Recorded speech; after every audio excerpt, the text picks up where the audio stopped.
What's up, guys? Been a while since I've done one of these. Let's get right into it. So, first question: dips for bench press or OHP as a secondary movement? Um, it depends. Like, what's lacking more, your triceps or your shoulders? That's gonna kind of answer your question. Generally speaking, I'm gonna go with dips. I've notoriously been anti OHP for bench press, and I stand by that. Assuming you have a minimum, strength level with your OHP, I generally there's just so many better variations uh, that directly boost your bench press that OHP would only detract from that. That said, I'm a fan of OHPs as its own movement, and I like training it, and I think it's fun. But it kind of depends. You need some more pec tricep. I'm gonna say dips if you're looking for a little more shoulder, and still some tricep too. OHP can hit those as well, but generally speaking, I'm gonna say dips. Is this sane or insane bench press program? Day one, warm ups, and then a 2x2 at 90%. Day two, warm ups, 2x2 at 85%, 3x5 75%. Days alternating 6 days a week. So, are you going to go like 6 days straight and then take a day off? Is that how you're going to do it? Um, it's a lot. It's a lot of heavy lifts. I would just say try it. I don't that's something like the old me. Like I did a lot more than that, a lot heavier, a lot more often. Um, if you have a genetic propensity or limb lengths leverages for bench press, you know I wouldn't recommend this, but if you're feeling froggy, then jump. It's closer to insane than it is sane. A gym bro genie throws you back in time to the day before you ever touched a weight, letting you keep all your gym memories. What, if anything, would you do differently as a newbie the second time around? To be cliche, it's a marathon, not a sprint. I know that now. I would have definitely taken my foot off the gas pedal numerous times, whereas before I was full throttle ahead. There's definitely a time and a place to be full throttle, but there's also a time to sit back and let the RPMs come down, turn the car off from time to time. You know what I'm saying? Do some routine maintenance, things like that. Uh, yeah, I would definitely take the long term approach, and that's hard to see when you're young.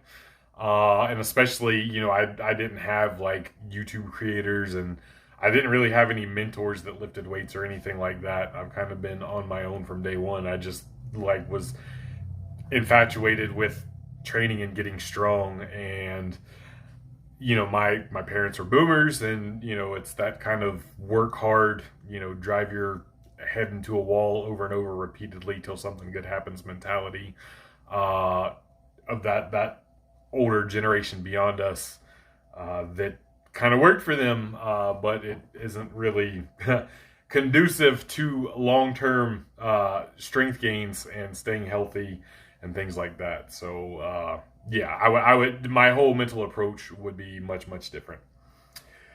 How to come back after strength backslides? You just got to ease your way back into it. I'm assuming something caused you to have time off, whether it was an energy or injury or life circumstances or whatever the case may be. But you just got to ease your way back into it. And muscle memory is real. You've been there once. You'll get there. You'll get back there quicker than it took you to get there in the first place. But don't rush it. Just ease back into it. Maybe start with some again, very lighter weights, of course. Maybe push a lesser range of motion, at least at the beginning. See what you can tolerate and go from there. If you can do full range of motion, of course, that's better. Just again, keep it light. And there's absolutely no need to rush. Just grease that groove and get back into it gradually. How many carbs do you eat now compared to at the peak of your bulk for your strongest bench press? A lot less. I I wasn't counting then, and I don't count now.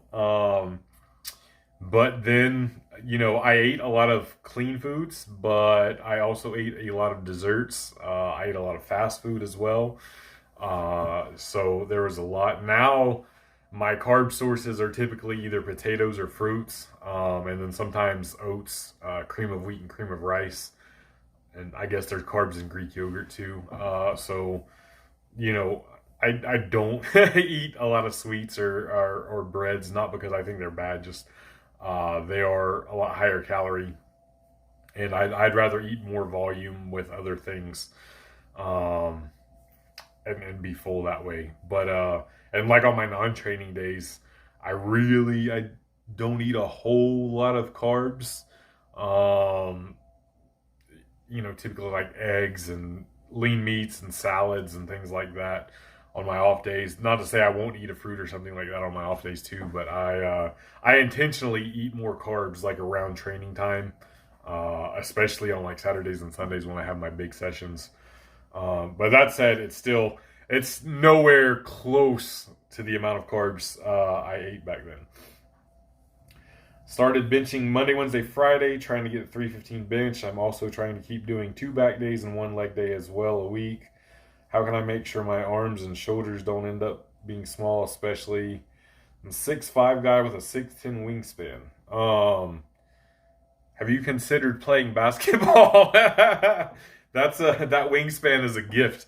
I mean, on your bench day, do some curls. Just do some curls. Like your curls, small movements, you can do those a lot. You're not really going to get systemic fatigue from doing curls. Throw in some curls. Make sure getting some tricep work. You're getting tricep work with your benches, obviously. I'm going to assume you're doing some tricep accessory work if a 315 bench is your goal. But just throw in some curls. And, if you're doing a back day, as you're doing whatever pulling motions you're doing, you're getting some biceps work in there too. So you're not completely neglecting your arms, but just throw in some isolations, like at the end of your bench sessions. And, you'd be hitting biceps 3 days a week as well. I think that's more than fine. How do you recommend people progress their deficit deads? I tried doing 8 weeks with weights going from 60 to 65%. When I got to 70% of conventional 1 rep max, I switched back to conventional. At the moment, I feel like my experiment failed. What was your goal? What was your goal with the deficit deadlifts? Was it to add weight to your conventional deadlift? I'm assuming that's the case because the percentage you mentioned, you based it off of your conventional.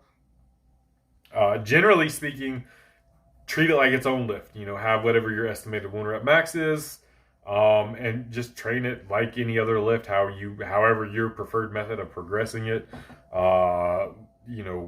Whether that's in triples and fives, or if you like doing a little more volume and you're a madman and like to do 10s and 15s with your deficit deadlift. Whatever the case may be, or some kind of waving system, undulating, just treat it like a main lift, is what I would say. If you are doing it for direct carryover to conventional deadlift, ask yourself why. Why did you pick this movement over whatever other movements there are to benefit your conventional deadlift? What's your perceived weakness of your conventional deadlift? And when you can answer that question, you might find that, maybe deficit deadlift isn't the answer. I'm new to intense cardio. I usually get 20,000 steps in, but that doesn't increase heart rate. I'm confused which day to program cardio and my upper lower 4 days split. Just do it after you're done training. If you're doing upper lower, honestly, I would do it after your lower, so it doesn't because you could do it after your upper. But then that might detract from your lower body, whatever strength or hypertrophy training. So I would just do it either after your lower day or on an off day would be fine as well. And cardio is one of those things, it doesn't take very long to adapt. Obviously, you're not going to be running marathons, and you know that's not what you're going to be training your cardio for anyway, within short order. But you know, a month or so, give or take, and it'll seem regular again, and it won't, you know, be detracting from your training at all at that point. Maybe you said this before, but do you think it's better to rest a little at the top or a little at the bottom while doing OHP just to catch your breath a little bit and brace again? At the top, easily at the top. I just feel like there's less pressure on you as a whole when you have the weight up over your head versus when you're down here. You can even hear in my voice when I don't even have weight. I'm just pulling my arms down, holding it down here, versus when they're up here. Much more easy to breathe and talk and stuff when I'm in this position versus when I'm down in this position. There you go. Peace!